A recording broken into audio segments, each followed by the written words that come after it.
Então, por favor, todos aceitem a gravação e sejam bem-vindos ao primeiro webinário da Acesso Legal. É um prazer para mim estar aqui apresentando, né, esse webinar que está trazendo grandes especialistas do mercado, Camila Dias, Hélida Guimarães e Letícia Franco. E o tema de hoje que elas vão debater, trazer esse olhar em relação ao tema é como garantir que seu companheiro ou companheira não esconda os bens após o fim do relacionamento.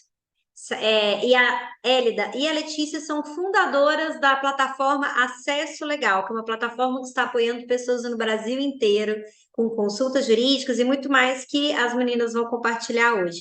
Então, passo a palavra agora para Hélida, Camila e Letícia. Obrigada, pessoal, e aproveita o webinário. Boa noite. Vocês me escutam? Estão te escutando super bem. A Camila está reconectando aqui na sala com a gente, tá? Vamos Mas eu já aguardar um vou minutinho. colocando vocês no Spotlight. E assim que ela fixar a câmera, a gente acrescenta ela também.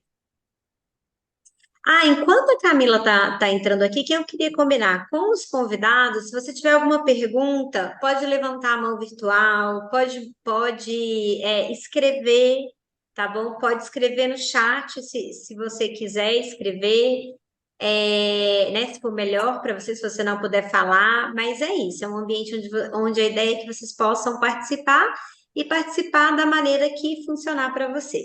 Então, agora a Camila está aqui conosco novamente. Vou passar a palavra para elas mais uma vez e um excelente webinário a todos. Obrigada. Boa noite a Muito boa todos. noite, pessoal. Olha, atropelei a Hélida. Pode continuar, Hélida. Boa noite a todos. Meu nome é Hélida Guimarães. Eu sou advogada atuante nas áreas de família, civil e sou especialista em direito criminal e processo penal. Então, hoje nós estamos aqui com muita alegria para bater um bate-papo com vocês, né? Para a gente falar de um tema bem atual e bem polêmico, onde muitas mulheres, não só mulheres, mas homens também passam em relação ao fim do término do relacionamento por prejuízos materiais relativos aos bens. Então, é com muita alegria que eu hoje estou fazendo parte dessa conversa gostosa, né? E sou sócia da plataforma Acesso Legal, juntamente com a minha amiga Letícia, e hoje nós temos a honra de estar com essa pessoa brilhante, que é a doutora Camila, que é uma grande profissional na área de família, e muito obrigada, doutora Camila, pela sua presença, pela disponibilidade, gratidão, muito obrigada.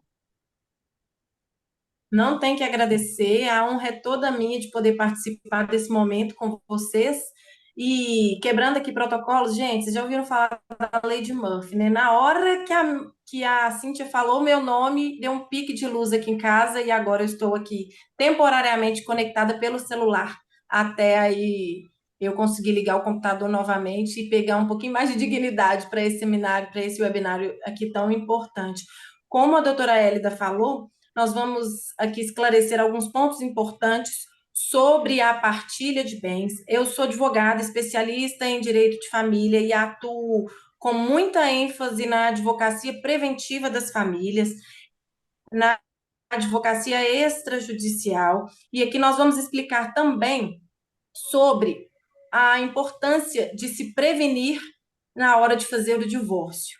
Nada de sair de forma atabalhoada, contando para todo mundo que conversou com o advogado, que já sabe o que vai fazer na hora da partilha. Nada de fazer isso. Escutem primeiro a doutora Letícia, a doutora Hélida e a mim, o que a gente tem aqui para explicar para vocês, antes de sair falando aí para todo mundo que essa parte da vida de vocês será resolvida. Doutora Letícia, falei muita besteira aqui agora? Nenhuma. Boa noite a todos. Bom, eu sou Letícia, sou advogada também, especialista na área de empresas e tributária. Costumo dizer que eu faço família por prazer, porque é uma área muito gostosa de atuar. E estamos aqui, advogadas em áreas diversas, porque todas elas estão interligadas. Quem não tem um problema de família, mas não tem que resolver alguma questão patrimonial, ou não tem que resolver alguma questão de violência doméstica, enfim, existe uma interseção entre todas as áreas, estamos aqui para poder explanar um pouco sobre a temática e tirar as dúvidas de todos vocês. A gente vai discorrer um pouquinho sobre o tema e depois a gente vai abrir para perguntas, dúvidas, questionamentos, mas fiquem à vontade para paralisar a nossa explanação e fazer a pergunta de vocês. Doutora Camila, quer começar? Posso, só estava ajeitando aqui meu telefone. Seguinte, gente, o que envolve um divórcio? Um divórcio ou uma dissolução de união estável envolve vários problemas, vários detalhes que as pessoas têm que se preocupar. A que mais impactaria a mim, por exemplo, que tenho 2 filhos, seria a questão dos alimentos e da guarda das crianças. E, em segundo plano, a partilha de bens. Porém, nem todo mundo pensa desse jeito, e às vezes, até por eu pensar desse jeito em relação à partilha de bens, se eu não fosse advogada e não tivesse um conhecimento que eu tenho hoje em relação à importância de se proteger o patrimônio, eu agisse de forma atabalhoada, como eu falei para vocês não agirem no início aqui da minha apresentação. Há alguns casos emblemáticos e que a doutora Letícia tem muita história para contar em relação a isso, a doutora Hélida também, de mulheres e homens também, que saem no prejuízo na hora da partilha. As mulheres, porque não conhecem, não têm a clareza sobre o patrimônio do casal, a maioria delas. E os homens, porque às vezes querem se livrar daquela situação e muitas das vezes podem acabar fazendo um acordo de qualquer jeito, sem pesquisar direitos sobre como fazer a partilha da melhor forma. Então, doutora Letícia, eu gostaria que você contasse aqui para os nossos internautas, para os nossos webinars, sobre o perigo de não se formalizar uma relação, e aí eu estou falando aqui da união estável não formalizada, e os reflexos disso na partilha de bens. Então, eu vou voltar um pouquinho só para a gente alinhar a temática. Hoje, o que nós temos em relação a relacionamento? Nós temos o casamento, que é aquele relacionamento tradicional, em que é feito uma documentação em cartório e formalizada perante a lei. Com a mudança na legislação pátria, o ordenamento ele também formalizou a união estável, que pode ser declarada em cartório. Então, hoje, a família que quer ser constituída, ela pode ir em cartório e pode formalizar uma união estável.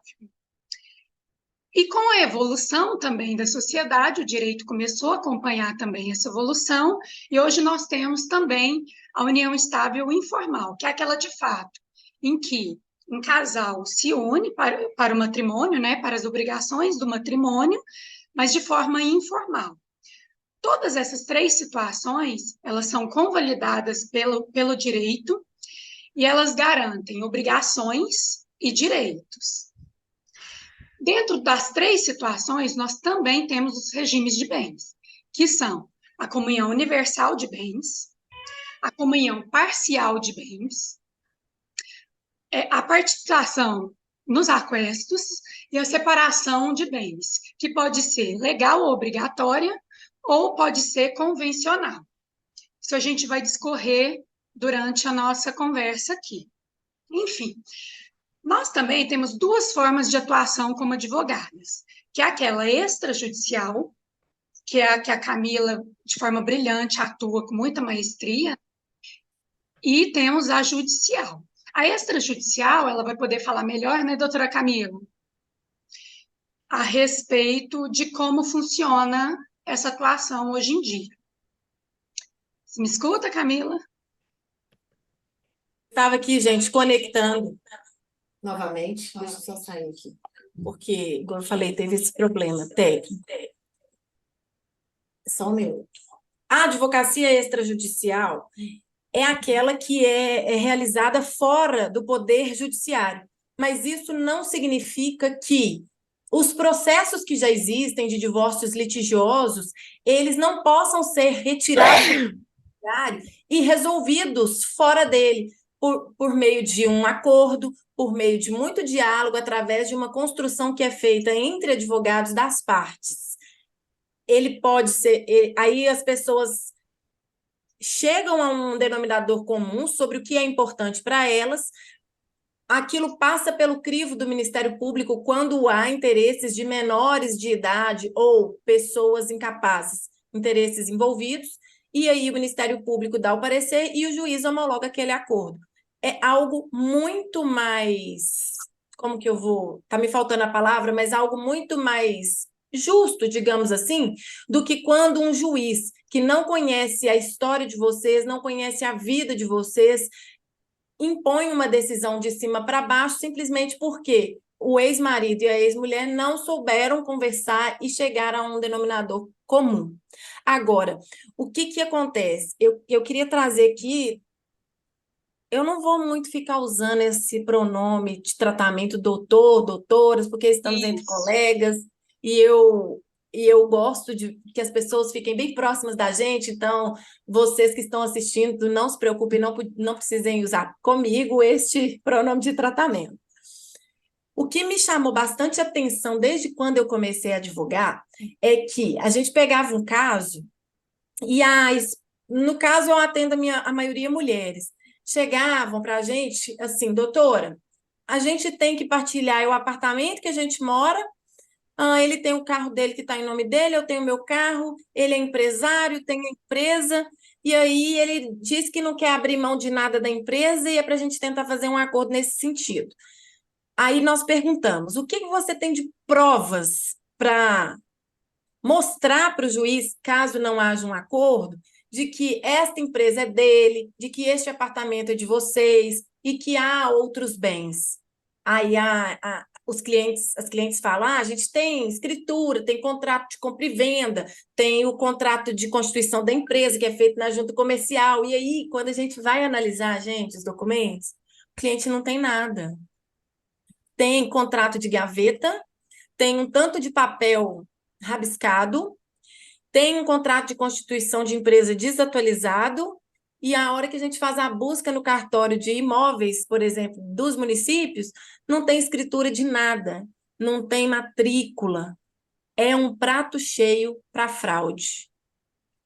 E aí Mas a pergunta é, tem jeito? Tem jeito? Eu pergunto. E outra, doutora, a Letícia vai explicar se tem jeito ou se não tem. E eu quero que a Hélida fale se aquela pessoa que esconde algum patrimônio, ela pode ser responsabilizada de alguma forma na esfera criminal. Quem vai começar primeiro? Vocês querem saber primeiro do crime ou do dinheiro? Eu quero saber primeiro do dinheiro. Depois, se o cara vai ficar preso, é problema dele. Eu quero saber de não ficar no prejuízo. Letícia, tem jeito? Claro que tem jeito.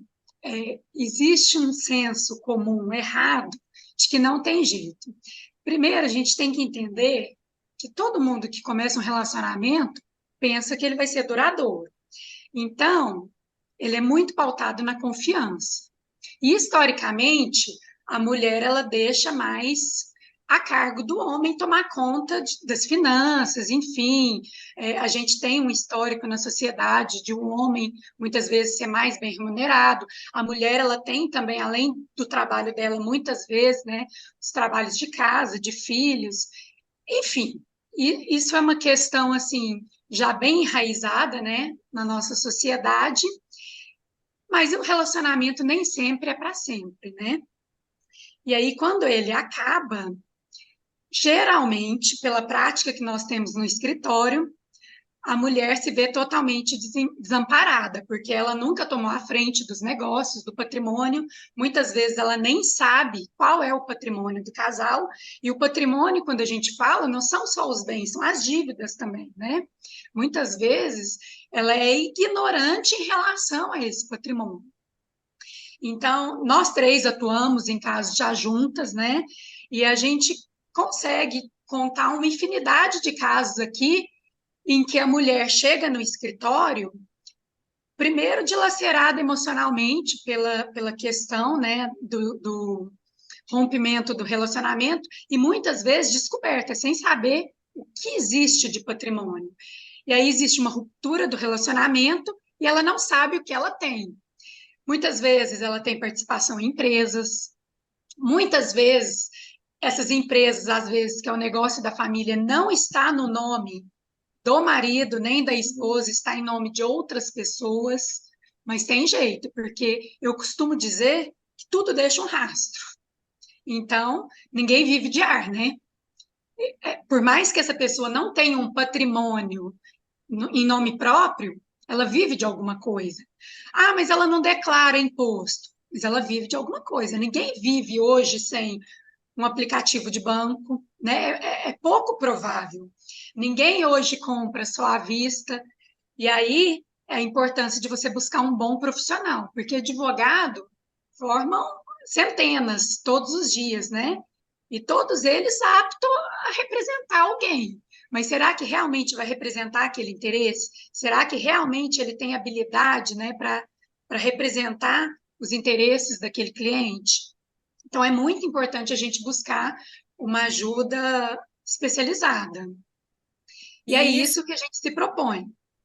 não, e isso que a Letícia falou é muito importante, porque acontece, às vezes, por exemplo, de a gente atender alguém em nosso escritório, e aí a pessoa pega aquelas informações que nós fizemos uma pré-orientação na consulta jurídica. No meu caso, eu trabalho com a seção de direcionamento legal, e às vezes leva para um outro profissional que é aquele que não é especializado, é aquele que faz tudo, né? Ah, eu vou contratar para fazer o meu divórcio a minha amiga, ela é advogada trabalhista, mas ela vai me ajudar no meu divórcio. Gente, processualmente falando, o rito do processo trabalhista é completamente diferente do rito do processo de família. E aí, o que que acontece? Já aconteceu comigo, e eu gostei, tá? Não vou mentir, não, que eu adorei, porque prestei a consultoria, cliente não fechou, foi embora, fez com a amiga, sei lá, nem sei como que foi o combinado deles, deu errado, e aí a cliente voltou. E aí, Hélida, eu te pergunto, para consertar fica mais caro do que para fazer do início, não é? Oh, bastante, viu, doutora Camila? Inclusive, respondendo ao seu questionamento, antes de falar se a fraude processual é crime ou não, eu vou contar uma notícia boa. Boa, porém, um pouco triste. Triste porque existe um projeto de lei da senadora Soraya, desde o ano 2019, que quer alterar, né, inserir no Código Civil, né, no artigo 1575, o parágrafo 2º e 3º, que prevê que aquele cônjuge que levar o processo com fraude processual de determinado objeto, de determinado bem, ele vai ter o perdimento desse bem para o cônjuge, né, que está sendo prejudicado. Então, assim, é um projeto de lei excelente, só que infelizmente está parado no Senado desde 4/5/2020, aguardando designação do relator. Então, Peraí, desde infelizmente... 2000 e quanto? Qual que foi o ano? Opa, desculpa, desde 2005. 2005? Desde quando eu nasci, gente, não é possível um Não, negócio. não, não, 2020, doutora Ah, Camila, 2000. desde Uai, então 2020, eu vou te falar, viu? 4/5/2020. É Então, capaz dele assim, tá, ficar parado lá mais uns 10 anos, pelo que a gente Muito entende. provável. porque olha que lindo que ela prevê. Prevê que aqueles que fraudam a partilha à vida por dissolução do casamento seja punido com perda total do direito sobre o bem objeto fraudulento em favor do cônjuge prejudicado. Gente, esse projeto é maravilhoso. Quantas pessoas serão beneficiadas? Se isso for realmente passar nas duas casas e virar lei, muita gente não vai ser prejudicada, porque vai ter previsão expressa. E Agora, respondendo... desencoraja, às vezes, né? Pode vir a desencorajar, né? Aquela pessoa. É, deixa eu só retomar uma questão aqui, essa Certo. questão processual que a Camila levantou, né? É mais dificultosa realmente quando você não está alinhado com o profissional que você contratou? É, mas nem sempre tem jeito, porque a gente sabe que no processo alguns atos eles são convalidados, né? Eles são definitivos. Então, eu vou dar um exemplo. Você contratou um advogado, ele contestou a ação, ele não tem mais oportunidade de fazer aquela defesa. Aquilo lá é um ato acabado. Então, nem sempre tem jeito. E por isso que a nossa briga e a nossa plataforma, ela quis trazer a oportunidade da consulta jurídica, que é tão discriminada hoje, né? O fato de ter tantos advogados e ter virado quase que um leilão, né? Todo mundo, o cliente procura um advogado, aí procura o outro, não quer pagar a consulta jurídica, e aí ele vai sempre para o mais barato. Sempre não, mas a maioria das vezes. Ele contrata e ele não tem obrigação mesmo de saber que no processo os atos praticados eles são dados como definitivos. Muitas vezes é muito difícil você conseguir refazer um ato, né? Através só da ação rescisória, enfim, que tem uma série de requisitos. É muito complicado isso. E por que é importante você consultar um profissional antes de contratá-lo? Consultar um, dois, três, talvez, né? Por que que é importante? Porque você vai saber a linha de atuação dele no seu caso específico, se está alinhado com as suas expectativas, com aquilo. Primeiro você vai esclarecer, você vai contar os fatos e esclarecer quais são os seus direitos e suas obrigações, porque todo mundo só entende, só quer saber os seus direitos. Mas não existem só direitos, existem obrigações também, né? Uma via de mão dupla. E aí, o mais importante é você saber se aquele profissional que você vai contratar, ele está alinhado com a sua expectativa, né? É como você procurar um médico. Você vai na consulta, você paga por uma consulta, ele te pede exames, ele ouve as suas queixas, né? E aí, ele fala qual é a linha do tratamento. Se você não gostar, você não contrata. Você não faz o tratamento, você vai para outro médico até você achar aquele que está de acordo com as suas expectativas. O advogado é a mesma coisa, né? Mas, infelizmente, o cliente muitas vezes não sabe disso. E aí, quando ele se dá conta, ele já tem o prejuízo processual. Então, é muito importante a gente elucidar isso, esclarecer isso, né, para as E, ho- pessoas. não, e hoje eu fiquei impressionada. Isso nem está no script, mas eu quero contar. Eu estava numa antessala de um prédio, aguardando para uma consulta médica, e esse prédio tem salas de advogados. Lá no Barro Preto, quem conhece Belo Horizonte vai saber, bem perto do fórum. E aí tinha um moço sentado na recepção falando assim: ser advogado é muito fácil, né? Ele estava aguardando para ser atendido por um advogado criminalista, viu, Hélida? Criminalista, porque o irmão dele estava preso. E ele estava indignado, porque o advogado não podia recebê-lo naquela hora, que o advogado, ser advogado, segundo ele, era muito fácil, porque era só ouvir a história e colocar no papel e mandar para o juiz. Na cabeça dele. Estava falando. Deu vontade de eu perguntar assim: você estudou direito quanto tempo mesmo? Porque a gente nunca para de estudar. Então, é aquilo o cidadão brasileiro não tem cultura preventiva no que diz respeito a seus direitos e deveres, e isso fica muito caro no final. Porque se houvesse uma cultura preventiva, consultiva, para essas questões jurídicas em todas as áreas e na área de família, principalmente. Por quê? Porque a família é a base da sociedade. Se um homem ou uma mulher não tem uma família acolhedora, não tem paz dentro de casa, você acha que ele vai ter cabeça para gerir bem uma empresa?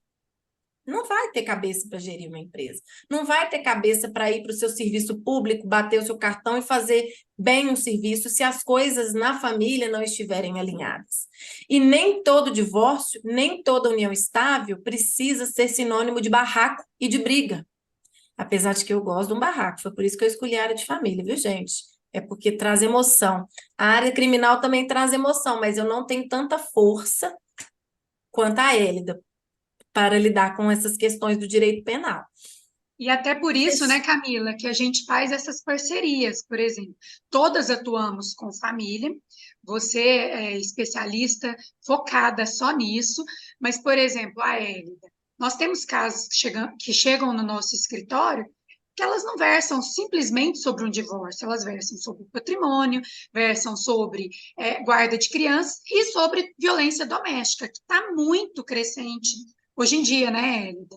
Então, Muito. às vezes, não é simplesmente você sair daquele relacionamento.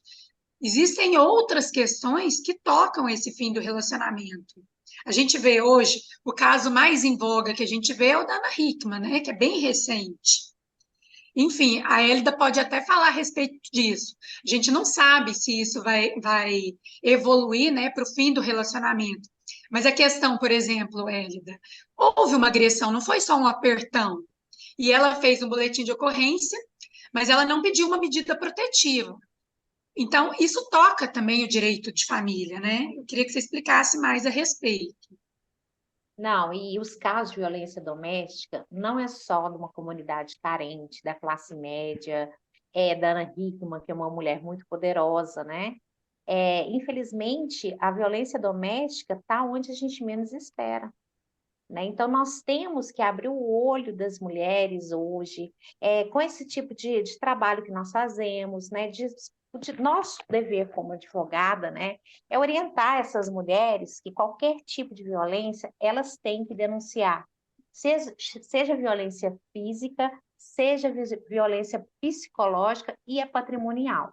Né? Porque nós temos hoje a mulher que sofre violência dentro de casa, o marido fala assim: olha, se você me denunciar, você vai perder o seu filho, porque quem trabalha sou eu, quem comprou essa casa sou eu. Então, ela não tem aquela ideia que aquela casa, 50% é dela, né? Que aquele filho, ele é bem cuidado, o pai não vai tirar ele sem motivo. Né? O interesse do menor sempre prevalece. Então, hoje, nós temos o canal de denúncia anônima. Se a gente vê um vizinho da gente, uma vizinha da gente sendo agredida, a gente pode ligar para a polícia, que a polícia vem imediatamente na hora e conduz esse agressor, independente da vontade da ofendida. Então, hoje a mulher tem que entender que o que ela passa é muito além de uma questão, como que eu posso dizer para você? É muito mais além de uma questão patrimonial, porque ele leva ela a um prejuízo psicológico tão grande que ela fica ali sofrendo aquela agressão com medo de não se adequar à sociedade. Se ela divorciar desse marido, ela não vai se adequar à nova vida, né? Arrumar emprego, cuidar do filho, ter bens, porque ela acha que ela saindo daquela casa, ela perdeu o direito dela. Tem hoje aquele famoso, né? Você Abandono sair de de lar. casa, abandono de lar, aquele famoso abandono de lar. Então, a maioria das mulheres acha assim: eu vou sair de casa, eu não vou poder levar meu filho, porque eu vou estar abandonando o lar. Gente, não é assim. Então, E Hélida, denuncie. não é mesmo, né? Não é. Então, a mulher, eu estou sofrendo agressão, eu posso pegar uma mochilinha aqui e levar não preciso levar nada. Posso sair de casa, que o direito vai me dar a oportunidade de resgatar as minhas coisas, né? Eu vou conseguir uma medida liminar para esse agressor que fique longe de mim e vou conseguir a partilha dos meus bens. E o meu filho, o juiz não vai tirar filho de uma mãe que é cuidadosa, que é zelosa, né? Existem algumas prefeituras que hoje está dando auxílio para aqueles filhos que são hoje, né, que eles são órfãos pelo feminicídio.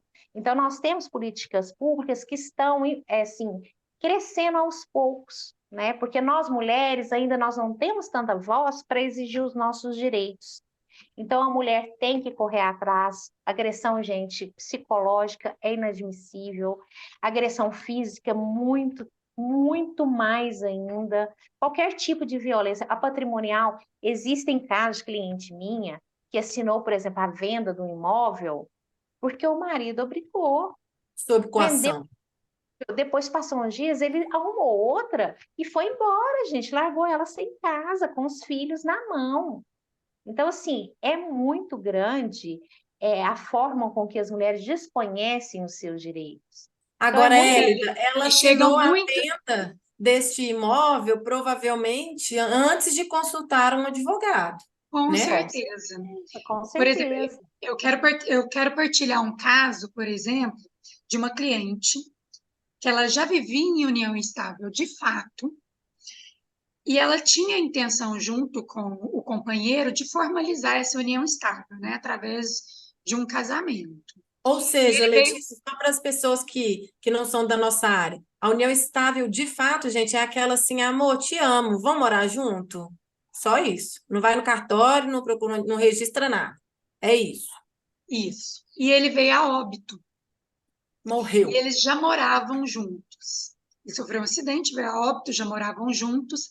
E ela se viu ali totalmente desamparada, porque ele tinha um filho menor de outro relacionamento, que não morava com eles, que tinha casa própria com a mãe.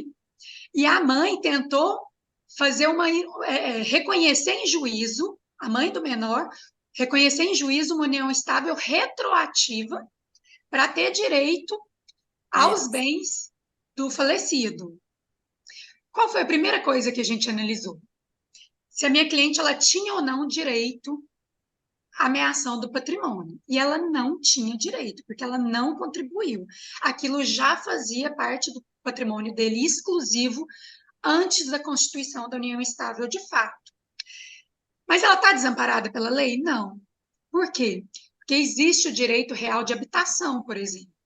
Você não vai ser proprietário, você não vai partilhar, mas você não vai ser jogada na rua.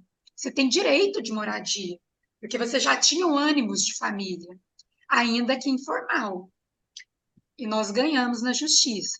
Então, essa é a diferença de você buscar um advogado especializado na área e que entenda as dores do seu processo e consiga te dar o melhor direcionamento. Então, assim, ela tinha direito à ameação? Nenhum. Mas alguém tirou ela da casa? Também não. Ela está lá até hoje, porque ela tinha o direito real de habitação. Entende como é E complexo? esse direito real de habitação dela, Letícia, é ad eterno ou tem um prazo? Não, ele não tem um prazo. Ele tem um prazo, sim. Se ela constituir, né, um novo casamento, enfim, aí ele começa a ser questionável. Mas caso contrário, não tem um prazo. O direito real de habitação tem alguns requisitos, por exemplo, o imóvel de moradia. Vamos supor que o patrimônio seja um patrimônio muito grande, né? Ela não vai escolher, ela não vai conseguir escolher a A casa de praia, casa aqui na Zona Sul, né? né? Mas, enfim, essa é a diferença de você estar abrigada por um bom profissional. É ele conseguir, porque a lei, o que é a lei?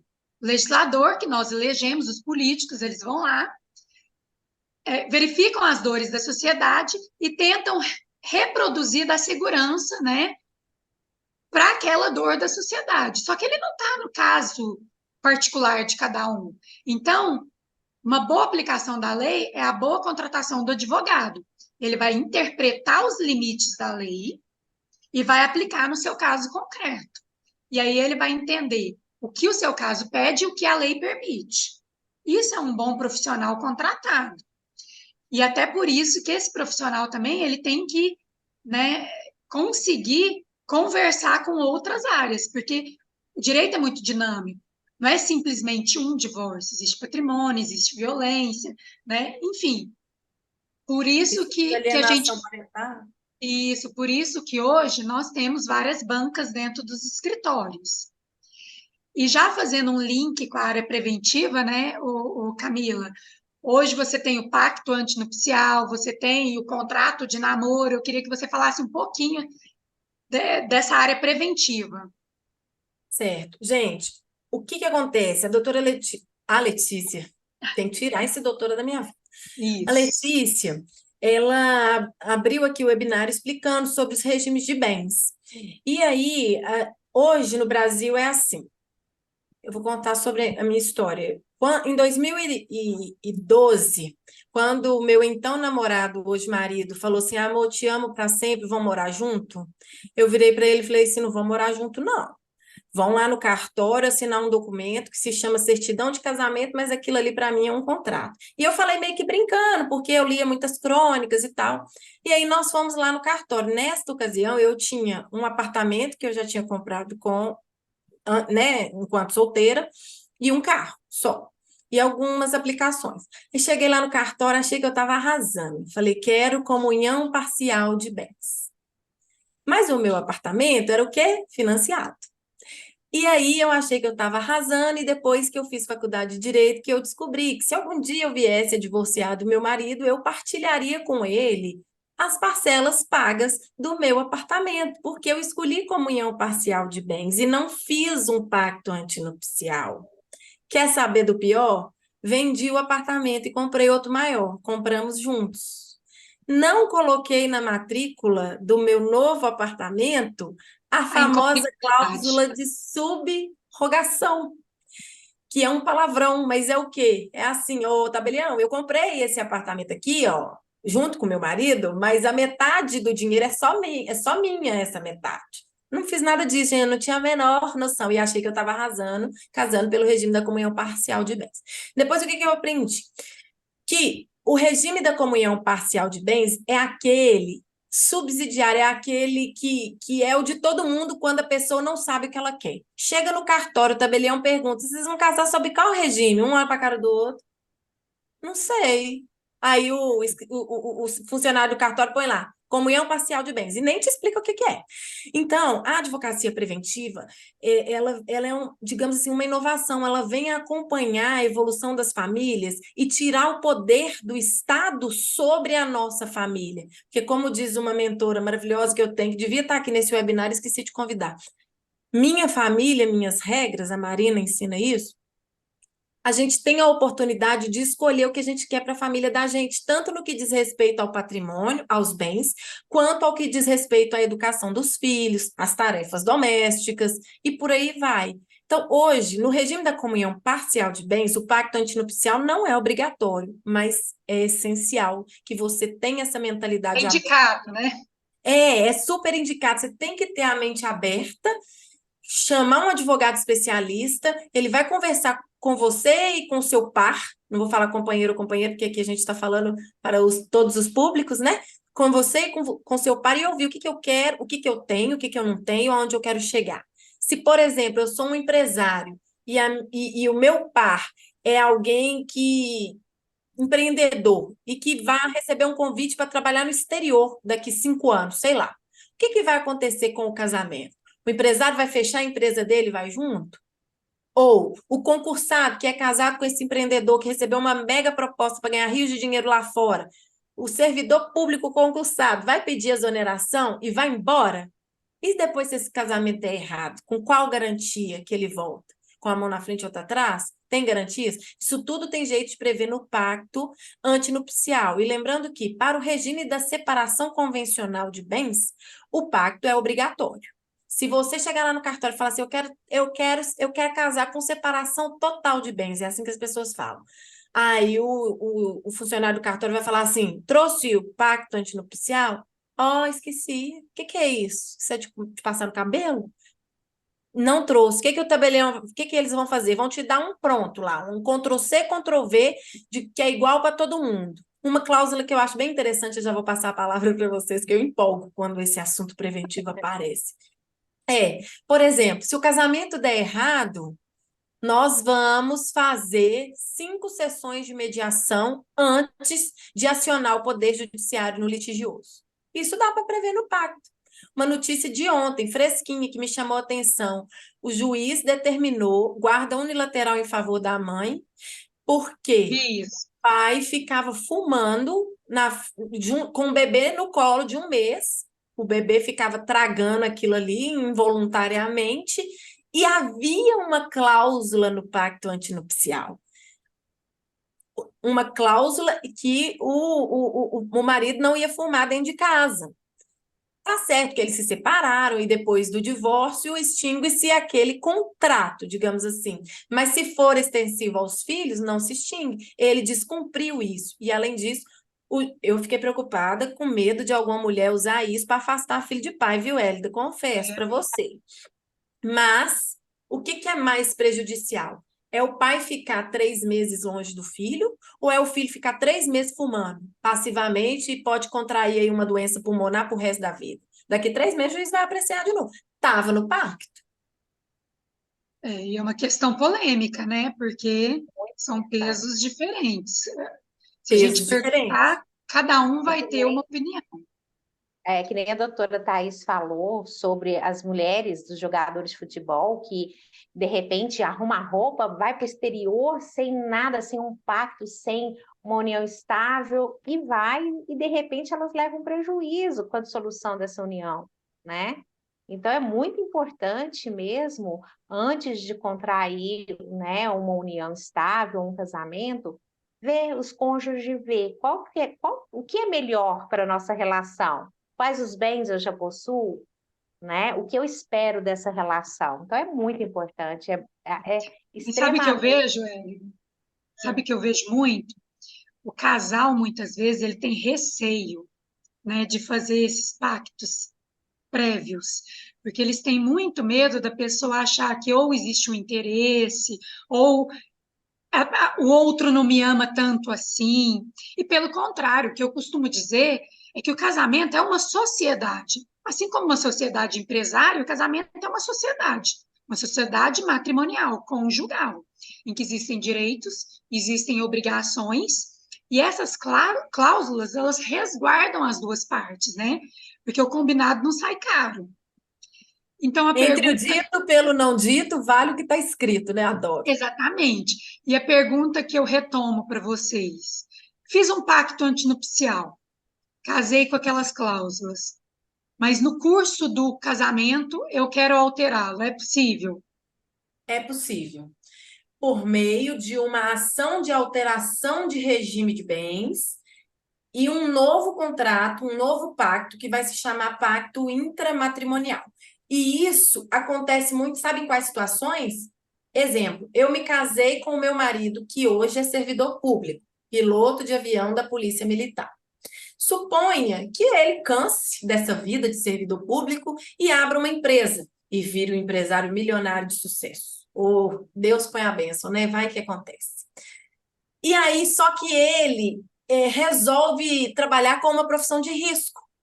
Algo que vá trazer risco para o patrimônio que nós já constituímos juntos. Qual seja o apartamento, o carro e os investimentos.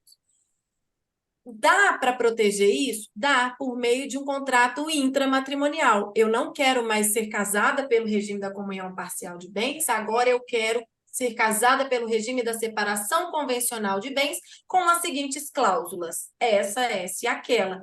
Inclusive, mas aí você vai ficar sem nada, né? Ele já está milionário, como é que você vai garantir alguma coisa caso o seu novo regime dê errado?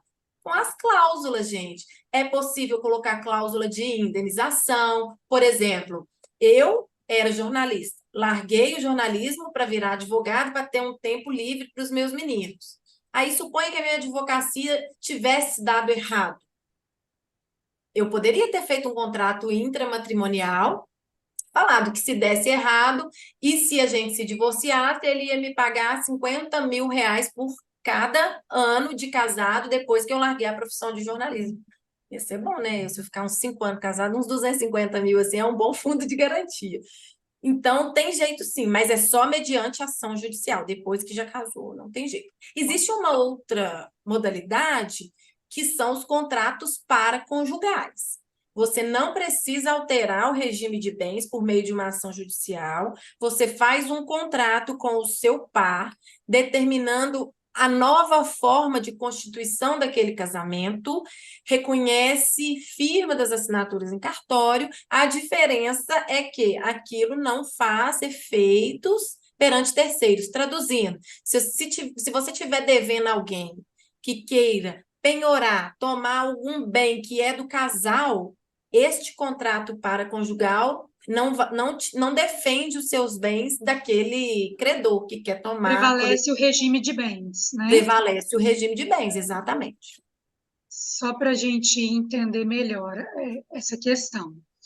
O direito brasileiro, ele privilegia a manifestação de vontade. Então, em sendo as pessoas capazes, tudo aquilo que não contraria a lei, mas que for manifestação de vontade, vai prevalecer. É Então, isso, é isso, né? é isso. Agora, uma questão aí que a Thaís está levantando, né? Tem como saber quanto o cônjuge ganha de forma legal? Quem quer responder? Pode responder. Eu perguntaria de forma legal. Quanto você ganha, amor? Aí você fala assim, ah, não vou contar não. Aí você pode procurar caroço debaixo desse angu, porque você vai achar. Mas de forma legal, Tá, assim, como eu de disse, maneira... que ele está escondendo, né, a renda. Como que fica sabendo, Letícia? Como eu disse, tudo deixa rastro. Então, qual é a forma mais tradicional? CLT, né? O seu Consolidação das cônjuge, leis trabalhistas, carteira o assinada. seu cônjuge, ele é registrado, ele é um funcionário, um empregado. Então, para isso, ele tem uma carteira, ele tem um empregador, ele tem recolhimentos, a gente oficia alguns órgãos e tem como saber. Ah, ele não é empregado, ele é autônomo. A gente tem imposto de renda. De alguma forma, ele vai declarar isso. Ah, ele é autônomo, mas ele não declara nada. Ele tem conta bancária. Então, ele tem entradas e tem saídas. A gente vai pegar um padrão dessa conta e vai conseguir ir atrás desse rastro. Ah, ele trabalha só com dinheiro, mas ele tem alguma coisa no nome dele. Então, a gente vai oficiar outros órgãos, né? Que tem aí o registro do imóvel, do carro, das aplicações, Da enfim. lancha, dos É, cavalos, ele bois. não tem nada disso. Tá tudo no nome do laranja. Mas até o fraudador, ele tem um limite daquilo que ele confia a terceiros. Então, de alguma forma, ele vai deixar um rastro. Por exemplo, não está no nome dele, mas ele é o responsável, ele tem um contrato de gaveta, ele é o responsável na prefeitura. Vai constar lá que ele é o responsável. Então, tem jeito, tudo deixa rastro, vai muito do profissional que você vai contratar, conseguir ir atrás desse rastro. Existindo indícios, né, que existem fatos que demonstram que um dos cônjuges está sendo prejudicado, né, é, pelo desconhecimento do valor que o seu cônjuge está ganhando, está comprovando esse prejuízo, dá para fazer o pedido de quebra de sigilo bancário também, né? Certeza. E eu gosto Então, tanto das redes sociais dos amigos. Ah, é ótimo. Hoje o WhatsApp, rede social, é meio de prova, né? Não sei vocês, mas eu Exatamente. já ganhei ação só com isso. não pode Então, esquecer, Às hein, vezes a conversa no pessoa pode até WhatsApp, travar o dela, mas tem é, sempre um coleguinha descuidado que marca. é uma e escolha. E lembrar, olha, em ata gente, notarial, hein, de conversa no WhatsApp, é é, bom fazer ata notarial, para deixar bem claro que aqueles prints são reais, gente. Ata notarial é a chave das provas. ela dá Não fé pública, esquecer. né, o Hélida? É pública, isso, é feita no cartório, para quem E outra desconhece, né? coisa, né, Hélida? A criminal tem um programinha russo que é ótimo, né? Para buscar essas mensagens que o pessoal costuma pagar, que acha que ninguém vai conseguir resgatar. Ah, o Você Gaia é fala caixa da preta, polícia? Da É, polícia, né? da existe um polícia. programinha russo aí que ele é maravilhoso. É, É. ele rastreia até o Interessante. inimaginável. O Deixa eu- interessante, Letícia, é da gente pensar num benefício muito grande da plataforma Acesso Legal. Por quê? A pessoa hoje que está precisando de uma consultoria jurídica, está com pressa de saber sobre o seu problema, ela pode estar entrando, acessando a plataforma que é www.acessolegal.com.br. Você pode estar entrando, contratando a plataforma, ela vai direcionar para um advogado que seja especialista na sua área, que você precisa da consulta jurídica. Em 24 horas, você vai ter o seu relatório jurídico sobre o seu problema. Caso você se interesse, pode contratar esses profissionais. Inclusive, os doutores presentes, seria muito bom vocês cadastrarem na plataforma, que a nossa plataforma vai encaminhar essas pessoas que estejam com algum problema, alguma dúvida jurídica, para vocês que são especialistas em certas áreas. Então, é um meio que veio agora para acrescentar bastante para todos os brasileiros. Nós estamos direcionando, né, o cliente que tem uma dúvida jurídica para aquele profissional especialista na área. Então, é muito bom para o cliente para sanar suas dúvidas com um pequeno prazo, né, de tempo, que é o prazo de 24 horas, e para o advogado, né, especialista, de estar recebendo aquele cliente que é o meio de trabalho dele, que é aquela área que ele atua. Só pegando o gancho, né, Hélida, só para a gente entender melhor e falar o que é acesso legal. É uma plataforma jurídica, é um escritório virtual.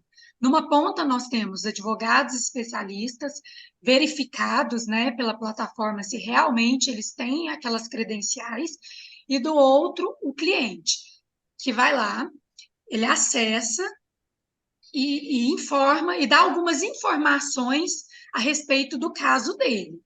Ele sai com um relatório jurídico e ele tem a interação da dúvida, que é bom. Quem nunca procurou um advogado e foi bombardeado de informações e chegou em casa, tentou reproduzir aquelas informações e não soube, né? Eu acho que a Isso. grande maioria dos Não, clientes, ninguém lembra, né? ninguém lembra. No nosso caso da plataforma, ele sai com um relatório dessa consulta. Então, ele lê, relê, pensa: estou com dúvida, vou interagir com aquele profissional. Ele está alinhado com as minhas expectativas? Eu vou ficar satisfeito com essa contratação? E aí, depois, ele é encaminhado para esse advogado que atendeu ele. Ah, mas eu acho intimista fazer isso de forma online. Essa é a evolução do direito, da tecnologia, da sociedade, né? Hoje as audiências são virtuais. Hoje a gente não precisa, a gente está quebrando as fronteiras físicas do escritório. A gente não precisa mais estar ali naquele contato, até porque o tempo é muito valioso, né? Então, não existe prejuízo da gente fazer isso de forma virtual. Eu só vejo benefícios, porque você tem ali a garantia de que você apresentou o seu caso e tem um parecer prévio de acordo com as suas expectativas. Mas retomando aqui o nosso webinário, eu queria fazer uma pergunta direcionada para a doutora Hélio, né, que é especialista nessa área criminal. Muitas vezes a gente vê dentro do escritório a cliente, principalmente a mulher, ela chega lá amedrontada porque sofreu uma violência. Na maioria das vezes, ela só procura o advogado pela violência física, por desconhecimento da violência psicológica e patrimonial. E aí ela não busca os direitos dela, porque ela entende os direitos que eu digo patrimonial, né? Muitas vezes em relação ao filho, com medo dessa violência que ela sofre.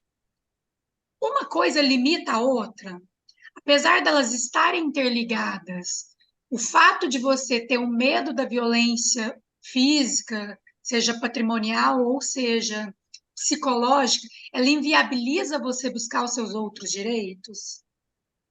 Olha, doutora Letícia, não. O fato dela sofrer os abusos físicos e psicológicos não limita ela a procurar os direitos na esfera patrimonial. Então, é muito importante, qualquer tipo de violência, seja física ou psicológica, procure a delegacia da mulher. Não precisa, porque a maioria tem receio de ir na PM e se sentir violada no sentido do Posta, machismo.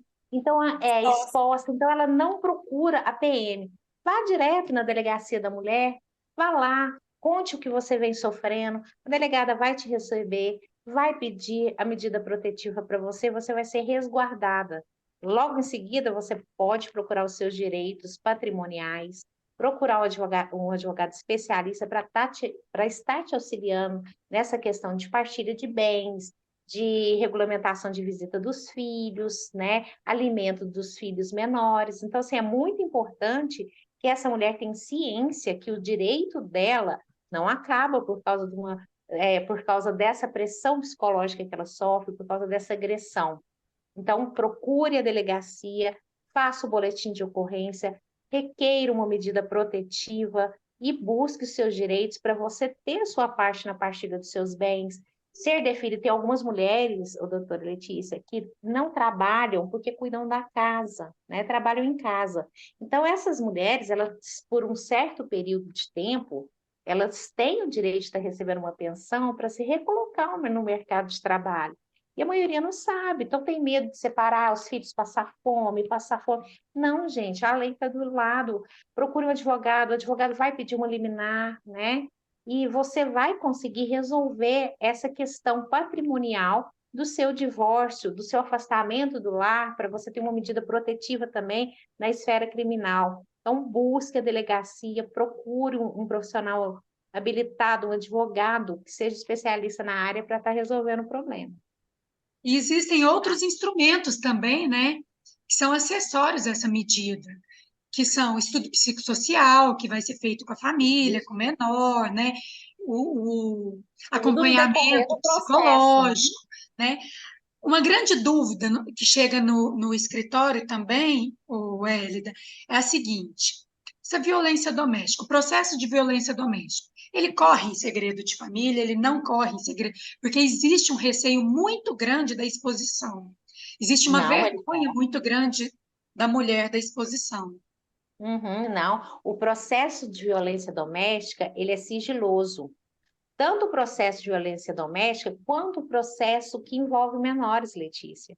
Então, não, essa mulher não precisa de ficar com medo de se expor. Ninguém vai ter acesso ao processo a não ser o seu advogado, Uma outra tá? pergunta, pode concluir. E a questão da fraude processual, né, no âmbito do patrimônio, todo aquele que fraudar, né, seja documento, seja o processo emitindo, né, omitindo que possui bens, é crime, gente, e é punível, né, de uma pena de 3 meses a 2 anos e multa. Então, tendo um indício que o seu companheiro está fraudando o processo, está omitindo bens, ele responde criminalmente também. E vale também, Hélida, para quando ele cria mentiras no processo, no sentido de acabar com a reputação da companheira, acabar com a imagem dela, ou só vale acionar a justiça querendo dano moral se aquilo for externo ao processo? Não, nós temos hoje, né, que é o artigo 347, que fala da fraude processual. Agora, a questão da exposição em difamar a companheira, isso é crime de difamação, previsto no Código Penal. Então, é crime, gente, colocar lá no processo, ela fez isso, ela me traiu, ela não sei o quê, ela Ela não cuidava da abandonou a casa, ela criança. abandonou, a criança vivia machucada. É crime. Quem acusa no direito penal, ele tem que provar. Ele não provando, ele está cometendo um crime. Tá. Ó, Gente, nosso eu tempo aqui quero já perguntar tá, isso. Era isso que eu ia fazer. Eu ia perguntar para a produção quanto tempo que a gente tem ainda. isso. Eu Ó, pessoal, estamos aqui nos últimos minutos. Eu queria sugerir agora, inclusive, se você tem perguntas, se você, né, quiser levantar a mão virtual, quiser mandar pergunta no chat, fique à vontade agora para a gente aproveitar aqui os últimos minutos, né, e o encerramento mesmo das meninas. Acho que cabe, né, foi maravilhoso tudo que vocês trouxeram, conteúdo muito rico. Então, se quiserem trazer uma mensagem final e todo mundo que está aqui no webinar assistindo com a gente está com um grupo grande. Se você quiser trazer sua pergunta aqui no chat ou levantar a mão, fique à vontade. Eu queria fazer uma provocação e talvez tema até para uma outra oportunidade. A gente tem agora uma evolução do conceito de família, né? E hoje não é mais aquele casamento tradicional de homem e mulher. Medida protetiva, violência doméstica, se aplica só nesse conceito tradicional ou se aplica ao novo conceito das novas relações? Mulher contra homem, casais homoafetivos. Isso é uma provocação. E uma outra questão que eu queria perguntar para vocês. Se vocês tiverem a sugestão de algum tema, manda para a gente no Instagram da Acesso Legal, que a gente vai viabilizar uma nova oportunidade e trazer para vocês esclarecimentos sobre esses temas. Doutora A Letícia, tem Thaís uma tem pergunta. uma pergunta. Ah, peguei no verde primeiro, Hélida. Vai lá, Camila. Minha mãe faleceu, pergunta da Thaís, e meu pai está namorando há 5 anos. Ele tem alguns imóveis. Caso não esteja pronto o inventário, o patrimônio dele corre algum risco? O Quem quer inventário não está responder? pronto. Quem Pode quer responder, responder? pode responder, senão Não, só eu não fico corre falando. risco. Principalmente porque a gente tem, inclusive, não sei se é o caso, mas eu vou dar um exemplo que está na lei. A separação legal, obrigatória. Se você estiver na situação de ser viúvo e o inventário não estiver pronto, necessariamente, se você for constituir uma nova relação, ela tem que ser pelo regime de separação obrigatório, até para proteger esse patrimônio. E aí, Porque se ela vier alegar depois união estável, porque a gente sabe que a união estável não registrada, o regime que predomina é o da comunhão parcial, né? Não vai colar. não vai colar. Não tem jeito, porque está na lei que, se você for viúvo e o inventário não tiver finalizado, quando o inventário está finalizado? Quando existe a partilha dos bens. Quem partilha os bens? A depender do regime, o cônjuge e os herdeiros, sejam eles necessários ou não. Enfim, se não tiver finalizado, a pessoa não pode constituir uma nova relação? Pode, mas pelo regime de separação obrigatório. A Vanessa Lima Esclareceu, falou que não Thaís? tem perguntas e que somente gostaria de nos parabenizar, que esse seja o primeiro de muitos outros. Obrigada, Vanessa. Você é uma Muito querida. obrigada. Muito obrigada. Obrigada, Vanessa. Obrigada a todas. Obrigada, Thaís, também. Thaís falou que foi Obrigada, perfeito, Thaís. obrigada. Então, Thaís, deixe seu pai namorar em paz, tá? Não vai ter problema, não vai dar BO, não. Olha, eu quero agradecer publicamente a Camila de ter aceitado o convite para participar desse evento com a gente como convidada. Ela que é a real especialista na área, né? A gente só brinca, né, Hélida? Assim, nós É, temos a experiência da prática, mas ela tem a experiência da especialização. Então, as duas coisas são muito importantes, mas com certeza ela contribuiu sobremaneira, assim, para esclarecer a temática, as dúvidas. Com certeza nós faremos outros encontros, porque foi muito agradável, eu acredito que para a gente e para todos que participaram. Quero convidá-los a nos seguir nas redes sociais, a acessar o nosso site, a nossa plataforma, a indicar para as pessoas. Estamos à disposição para elucidar as dúvidas de vocês e garantir os direitos de todo mundo. Hélida, você quer fazer algum... não, eu gostaria de agradecer a todas as meninas que estão presentes hoje nesse bate-papo gostoso. E se tiver alguma sugestão, chama a gente, né? Nós, com certeza, nós vamos realizar outros eventos desse, né? A doutora Camila, meu muito obrigado, né? Sou sua fã, te admiro muito o seu trabalho. Parabéns mais uma vez por tudo que você faz aqui em Minas Gerais e no Brasil, né? Doutora Camila, sou sua fã, seu trabalho é magnífico. A Letícia, eu também quero agradecer, minha colega, minha sócia, que nós estamos juntas sempre. Admiro demais o trabalho dela e nós estamos aqui Recife? para ajudar a todos. Muito obrigada e desejo a todos uma boa noite. Bom, Camila? gente, aqui por último, né? Vale chorar? Não, porque senão eu vou borrar aqui minha maquiagem. Eu que agradeço o convite, foi um prazer enorme. Adoro, informar as pessoas. Eu tenho muita crença, muita fé que a informação liberta. Então, assim, é nosso dever, enquanto advogados, sempre trazer as informações para as pessoas não passarem apertos futuros. Eu não respondi, Letícia, a pergunta do contrato de namoro, e eu consigo responder em 30 segundos. O que, que é que um contrato de namoro evita? E que é crucial, e isso que eu vou falar vale ouro. O contrato de namoro evita que aquela sua relação de namoro se converta automaticamente em união estável. Por quê? Porque lá você vai colocar uma cláusula no seu contrato de namoro dizendo: a nossa relação é exclusivamente de namoro. Mas se porventura se converter em união estável automaticamente, o regime a vigorar será o da separação total de bens.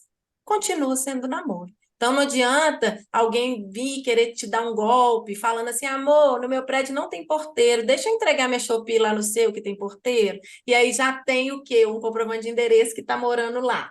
Exatamente. Essa cláusula que vale ouro. No mais, muito obrigada, meninas. Muito obrigada a todo mundo que Nós que estava aqui com a gente nesse agradecemos. primeiro webinário, as nossas colegas que vieram também prestigiar, e a gente está à disposição aí de vocês. Eu também no meu Instagram, camiladias.advogada, @camiladias.advogada. Tem que fazer um jabazinho no final, né, gente? Sigam ela, porque além de muito conhecimento, ela tem um senso de humor, sim, bem particular. Então, vocês vão se divertir. Tá vendo o jeito peculiar da gente ser chamada de palhaça, assim, o público De adora, jeito nenhum. adora, adora. Letícia, muito obrigada pela confiança. A Hélida também, muito obrigada pela confiança, viu? Não tenho outras palavras. Senão eu vou ficar Quero agradecendo aqui até agradecer, amanhã e o povo vai cansar de mim. quero agradecer vocês, quero agradecer a Cíntia, o Marcos, que viabilizaram tudo isso, a data, que, Cíntia, depois você coloca também aí nos créditos, o pessoal te seguir, e com certeza vamos produzir outros.